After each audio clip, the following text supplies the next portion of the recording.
امریکی ریاست کیلیفورنیا میں فائرنگ کے نتیجے میں کم سے کم 4 افراد کے ہلاک اور متعدد کے زخمی ہونے کی خبر ہے۔ میڈیا رپورٹ کے مطابق امریکی ریاست کیلیفورنیا میں بینکٹ ہال میں تقریب کے دوران فائرنگ سے 4 افراد ہلاک اور 10 زخمی ہو گئے۔ کاؤنٹی شریف کے دفتر نے اپنے بیان میں کہا کہ اسٹاکٹن میں فائرنگ کا واقعہ ایسے وقت میں پیش آیا جب لوگ تقریب میں شریک تھے۔ زخمیوں میں بچے بھی شامل ہیں۔ مقامی میڈیا کے مطابق تمام زخمیوں کو اسپتال منتقل کر دیا گیا ہے۔ زخمیوں کی حالت کے بارے میں تاحال کوئی معلومات فراہم نہیں کی گئی۔ میڈیا ذرائع کا کہنا ہے کہ واقعے کی تحقیقات جاری ہے، تاہم ابتدائی اطلاعات سے یہ ایک ٹارگیٹڈ واقعہ ہو سکتا ہے۔ پاکستان کے صوبہ خیبر پختونخوا کے گورنر کو تبدیل کیے جانے کی خبریں گردش کر رہی ہیں اور نئے گورنر کے لیے 6 نام زیر غور ہیں۔ پاکستان کے میڈیا ذرائع کے مطابق نئے گورنر خیبر پختونخوا کے لیے 6 نام زیر غور ہیں۔ زیر غور ناموں میں 3 سیاسی شخصیات اور 3 سابق فوجی افسران شامل ہیں۔ پشاور سے جاری کیے گئے بیان میں گورنر فیصل کریم کنڈی نے کہا کہ صوبے میں گورنر کی تبدیلی سے متعلق مجھے علم نہیں تھا، پارٹی جو فیصلہ کرے گی قبول ہوگا۔ ادھر خیبر پختون کے وزیر اعلیٰ نے کہا ہے کہ بین الاقوامی میڈیا سے بانی پی ٹی آئی سے متعلق تشویشناک خبریں آ رہی ہیں۔ پشاور میں پریس کانفرنس کرتے ہوئے ان کا کہنا تھا کہ 4 نومبر سے بانی P T I Imran Khan کو آئسولیشن میں رکھا گیا ہے۔ ہمیں تصادم کی طرف لے جانے کی کوشش ہو رہی ہے، لیکن ہم نہیں جائیں گے۔ کانگریس پارٹی نے پارلیمنٹ کے سرمائی اجلاس سے قبل حکومت کی طرف سے آج بلائے گئے کل جماعتی اجلاس کو محض رسمی کارروائی قرار دیا ہے۔ اپوزیشن جماعت کانگریس پارٹی نے پارلیمنٹ کے سرمائی اجلاس سے قبل حکومت کی طرف سے آج بلائے گئے کل جماعتی اجلاس کو محض رسمی قرار دیتے ہوئے کہا کہ حکومت منمانی سے کام لے رہی ہے اور اس نے اپوزیشن کو بتائے بغیر چند موضوعات کی فہرست بنا کر اپنے ارادے ظاہر کر دیے ہیں۔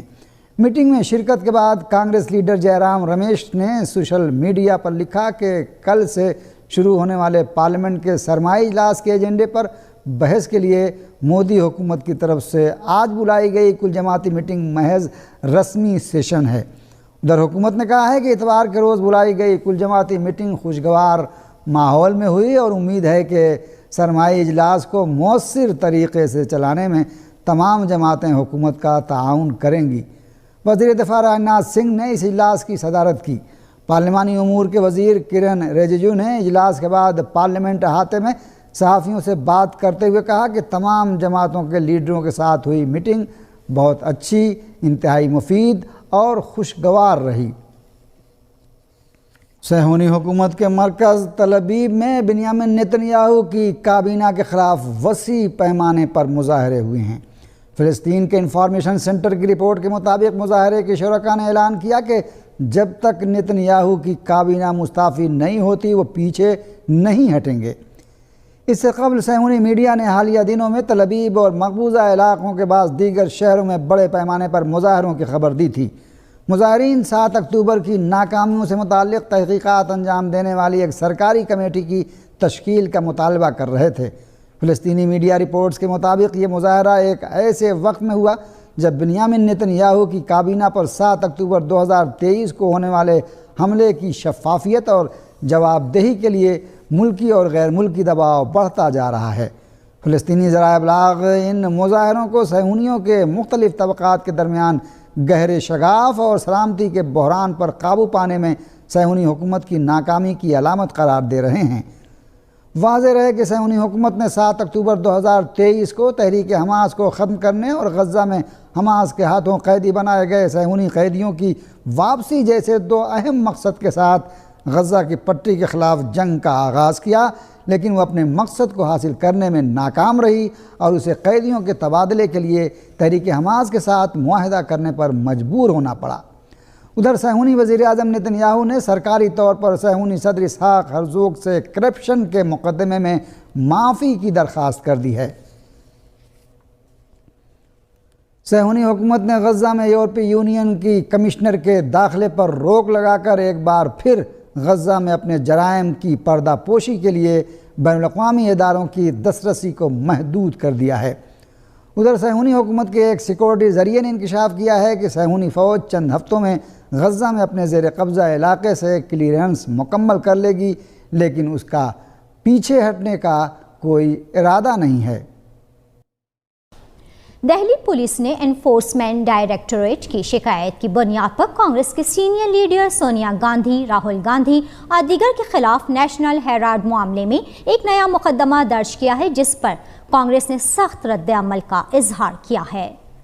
دہلی پولیس کے اقتصادی جرائم کی روک تھام سے متعلق شاخ EOW نے یہ مقدمہ منی لانڈرنگ کی روک تھام سے متعلق قانون کے تحت جاری تحقیقات کے نتیجے میں درج کیا ہے۔ AD کے مطابق ملزمین خاص طور پر کمپنی ینگ انڈین پر الزام ہے کہ انہوں نے ایک مجرمانہ سازش کے تحت ایسوسی ایٹڈ جرنلز لمیٹڈ کے 2000 کروڑ روپے سے زائد مالیت کے اثاثوں کو محض 50 لاکھ روپے میں اپنے قبضے میں لیا۔ ایجنسی کا دعویٰ ہے کہ ینگ انڈین میں سونیا گاندھی اور راہل گاندھی کی مجموعی حصہ داری 76% ہے، اس لیے اس مبینہ اسکیم کا بنیادی فائدہ اٹھانے والے بھی وہی ہیں۔ یہ معاملہ ابتدا میں 2013 میں سبرامنیم سوامی کی طرف سے دائر نجی شکایت سے شروع ہوا تھا، جس پر 2014 میں عدالت نے کارروائی آگے بڑھائی۔ بعد ازاں دہلی ہائی کورٹ اور سپریم کورٹ نے بھی اس قانونی کارروائی کو برقرار رکھا۔ اب ED کی جانب سے اپنی تفتیشی رپورٹ دہلی پولیس کی EOW کو دیے جانے کے بعد اس معاملے میں FIR درج کی گئی ہے۔ کانگریس رہنما سونیا گاندھی اور راہل گاندھی کے خلاف دہلی پولیس کی اقتصادی جرائم شاخ کی جانب سے درج نئی FIR پر کانگریس نے کہا ہے کہ مودی امت شاہ کی جوڑی کانگریس کی اعلیٰ قیادت کے خلاف ظلم، ہراسانی اور انتقامی سیاست جاری رکھے ہوئے ہے اور نیشنل ہیرالڈ کا معاملہ مکمل طور پر جھوٹا ہے۔ افغانستان کی طالبان حکومت نے واشنگٹن میں ہونے والے حالیہ واقعے میں طالبان کے ملوث ہونے کی تردید کی ہے۔ طلوع نیوز کی رپورٹ کے مطابق قطر میں طالبان حکومت کے نمائندے سہیل شاہین نے واشنگٹن میں ہونے والے حالیہ واقعے میں طالبان کے ملوث ہونے کی تردید کرتے ہوئے اس بات پر زور دیا کہ یہ واقعہ غیر ملکی انٹیلیجنس نیٹ ورکس کی سرگرمیوں کا نتیجہ ہو سکتا ہے، جو جعلی بیانیہ بنا کر افغانستان اور اس کے شہریوں کو سلامتی کے لیے خطرے کے طور پر پیش کرنے کی کوشش کر رہے ہیں۔ سہیل شاہین نے ہندوستانی میڈیا آؤٹ لیٹ کے ساتھ ایک انٹرویو دیتے ہوئے کہا کہ ملکی انٹیلیجنس نیٹ ورکس نے واشنگٹن میں ہونے والے حالیہ واقعے میں کردار ادا کیا ہو اور وہ افغان شہریوں کو ایک سیکیورٹی خطرے کے طور پر پیش کرنا چاہتے ہیں۔ یہ بیانات ایسے وقت میں سامنے آئے ہیں جب علاقائی ذرائع ابلاغ نے حالیہ دنوں میں رپورٹ شائع کی ہے کہ واشنگٹن DC میں ہونے والے سیکیورٹی واقعے میں افغان شہریت کے حامل فرد یا افراد کی شناخت کی گئی ہے۔ پاکستان کے نائب وزیر اعظم اور وزیر خارجہ نے حماس کی مزاحمتی تحریک کو غیر مسلح کرنے کے لیے غزہ میں بین الاقوامی فوج کی کسی بھی شمولیت کی مخالفت کرنے کے اپنے ملک کے موقف کا اعادہ کیا۔ پاکستانی وزیر خارجہ سینیٹر اسحاق ڈار نے کہا کہ ان کا ملک نہ امن کو مسلط کرنا چاہتا ہے نہ کسی کو غیر مسلح کرنے کا خواہاں ہے، بلکہ ہمارا مقصد امن قائم کرنا ہے۔ انہوں نے کہا کہ پاکستان کے وزیر اعظم نے غزہ امن معاہدے کے تناظر میں امن فورس میں شرکت کے لیے اپنے اصولی موقف کا اعلان کیا ہے، تاہم اسلام آباد نے حماس کو غیر مسلح کرنے کا کوئی فیصلہ نہیں کیا۔ پاکستان کے وزیر دفاع نے بھی فلسطین کی اسلامی مزاحمتی تحریک حماس کو غیر مسلح کرنے کے لیے غزہ میں بین الاقوامی فورس میں اپنے ملک کی ممکنہ شرکت کے حوالے سے بعض بیانات کی سختی سے تردید کرتے ہوئے کہا کہ اسلام آباد کبھی بھی ایسے مقاصد کو حاصل نہیں کرے گا۔ پاکستان کے وزیر دفاع نے صہیونی حکومت کو تسلیم کرنے کے حوالے سے کسی بھی قسم کے مذاکرات کو بھی سختی سے مسترد کرتے ہوئے کہا ہے کہ فلسطین کی حمایت ہمارے عقائد کا حصہ ہے۔ سعودی عرب کے نائب وزیر خارجہ ایرانی وزیر خارجہ نے تہران میں ہونے والی ملاقات میں دو طرفہ علاقائی مسائل پر تبادلہ خیال کیا ہے۔ سعودی نائب وزیر خارجہ سعود بن محمد الساتی آج ایران کے دورے پر تہران پہنچے۔ سعودی وزیر خارجہ نے تہران پہنچنے کے بعد وزارت خارجہ میں وزیر خارجہ ڈاکٹر سید عباس عراقچی سے ملاقات اور گفتگو کی۔ سعودی نائب وزیر خارجہ کا دورہ تہران دونوں ملکوں کے درمیان سفارتی مشاورت کا ایک تسلسل ہے اور اس کا مقصد دو طرفہ تعلقات اور مقبوضہ فلسطین، لبنان اور شام کی صورتحال سمیت علاقائی پیش رفت پر تبادلہ خیال کرنا ہے۔ صہیونی حکومت نے ایک بار پھر جنگ بندی کی خلاف ورزی کرتے ہوئے غزہ کے مختلف علاقوں کو اپنے زمینی اور ہوائی حملوں کا نشانہ بنایا ہے۔ صہیونی فوج نے ایک بار پھر جنگ بندی کی خلاف ورزی کرتے ہوئے مشرقی غزہ اور رفح میں وحشیانہ کارروائیاں کی ہیں۔ صہیونی فوجیوں نے مشرقی غزہ میں 3 خوفناک دھماکے کیے کہ جس کی آواز پورے غزہ میں سنائی دی۔ ساتھ ہی صہیونی حکومت کے ٹینکوں اور فوجی گاڑیوں نے بھی مشرقی خان یونس اور البریج کیمپ پر بھاری گولہ باری کی ہے اور ساتھ ہی دھماکہ خیز روبوٹس کے ذریعے متعدد گھروں کو تباہ کر دیا۔ اس دوران صہیونی حکومت کے جنگی طیاروں نے رفح کے علاقے پر 6 مرتبہ ہوائی حملے انجام دیے۔ صہیونی حکومت کے یہ حملے ایسے وقت میں جاری ہیں کہ فلسطین کے انفارمیشن سینٹر نے اعلان کیا ہے کہ گزشتہ 48 گھنٹوں کے دوران غرب اردن میں مزاحمتی فورسز نے بھی متعدد کارروائیاں انجام دی ہیں۔ اس دوران صہیونی آباد کاروں کے ساتھ مسلح جھڑپیں بھی ہوئیں۔ واضح رہے کہ صہیونی حکومت نے 10 اکتوبر سے غزہ سے جنگ بندی کا اعلان کیا ہے، لیکن مسلسل اپنے حملے جاری رکھے ہوئے ہیں، جس میں اب تک سینکڑوں فلسطینی شہید اور زخمی ہو چکے ہیں۔ پاکستان اور مصر نے کاروباری اور اقتصادی تعاون کو فروغ دینے کے لیے نجی شعبے کی شراکت داری کو سہولت فراہم کرنے اور تجارتی روابط بڑھانے پر اتفاق کیا ہے۔ یہ اتفاق رائے مصری وزیر خارجہ ڈاکٹر بدر احمد محمد عبدالعاطی کے پاکستان کے 2 روزہ سرکاری دورے کے دوران طے پایا۔ دورے کے دوران ڈاکٹر بدر احمد محمد عبدالعاطی نے اسلام آباد میں نائب وزیر اعظم اسحاق ڈار کے ساتھ وفود کی سطح کی بات چیت کے بعد علیحدہ بھی ملاقات کی۔ پاکستان کی ہیپاٹائٹس سی کے خاتمے کی کوششوں میں مصر کی حمایت سمیت صحت کے شعبے میں تعاون کا بھی جائزہ لیا گیا۔ فریقین نے پہلے مرحلے میں ویزا سہولت کے لیے 250 پاکستانی کاروباری اداروں کو منتخب کرنے کا فیصلہ کیا، جس کو دوسرے مرحلے میں 500 تک بڑھا دیا جائے گا۔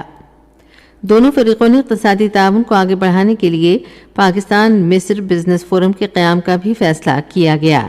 اسحاق ڈار اور مصری وزیر خارجہ نے علاقائی اور بین الاقوامی پیش رفت پر بھی تبادلہ خیال کیا۔ ایڈز کا عالمی دن آج منایا جا رہا ہے۔ اس سال دن کا موضوع ہے رکاوٹوں پر قابو پانا اور ایڈز کے حوالے سے رویے میں تبدیلی۔ حکومت نے آئندہ 15 روز کے لیے پیٹرولیم مصنوعات کی قیمتوں میں کمی کی ہے۔ ہائی سپیڈ ڈیزل کی قیمت میں 4 روپے کمی کی گئی ہے، جو اب 284 روپے 44 پیسے سے کم ہو کر 279 روپے 65 پیسے فی لیٹر ہو گئی ہے۔ پیٹرول کی قیمت 2 روپے کمی کے بعد 265 روپے 45 پیسے فی لیٹر سے کم کر کے 263 روپے 45 پیسے مقرر کی گئی ہے۔ نئی قیمتیں آج سے نافذ العمل ہیں۔ پوپ لیو نے کہا ہے کہ اسرائیل اور فلسطینی عوام کے درمیان اشروں سے جاری تنازع کا واحد حل ایک فلسطینی ریاست کا قیام ہے۔ ترکی سے لبنان کے لیے اپنی پہلی دوران پرواز پریس کانفرنس میں صحافیوں سے گفتگو کرتے ہوئے انہوں نے کہا کہ ہم اسے آخری حل کے طور پر دیکھتے ہیں۔ پوپ نے کہا کہ انہوں نے ترک صدر طیب ایردوان کے ساتھ اسرائیل، فلسطین اور یوکرین روس تنازعات پر تبادلہ خیال کیا ہے۔ امریکی فوج نے جنوبی شام میں داعش کے 15 اسلحہ ذخائر کو تباہ کر دیا ہے۔ امریکی سینٹرل کمانڈ کے مطابق امریکی اور شامی افواج نے رف دمشق صوبے میں اسلحے کے ذخائر کی نشاندہی کر کے انہیں تباہ کر دیا۔ اس مشترکہ آپریشن میں 130 مارٹر گولے اور راکٹ، متعدد رائفلیں اور مشین گنیں، ٹینک شکن بارودی سرنگیں اور دیسی ساختہ بم تیار کرنے کا سامان تباہ کیا گیا۔ ایران اور ترکی نے ایشیا اور یورپ کے درمیان تصویراتی راہداری کے طور پر ایک نئی ریلوے لائن بچھانے پر اتفاق کیا ہے۔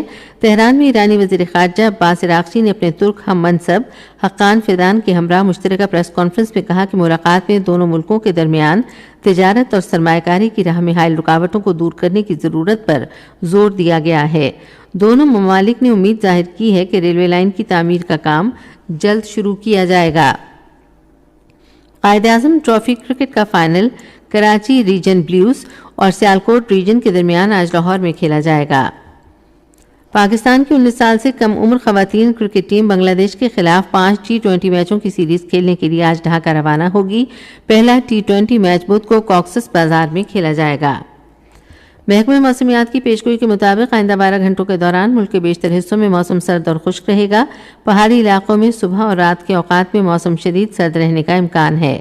پنجاب اور خیبر پختونخوا کے میدانی علاقوں میں کہیں کہیں صبح اور رات کے اوقات میں اسموگ اور دھند چھا سکتی ہے۔ آج صبح ریکارڈ کیا گیا بعض شہروں کا درجہ حرارت: اسلام آباد اور Peshawar 4 degree centigrade, Lahore 10، Karachi 15، Quetta -3، Gilgit -6، Murree 2 اور Muzaffarabad 3 degree centi grade.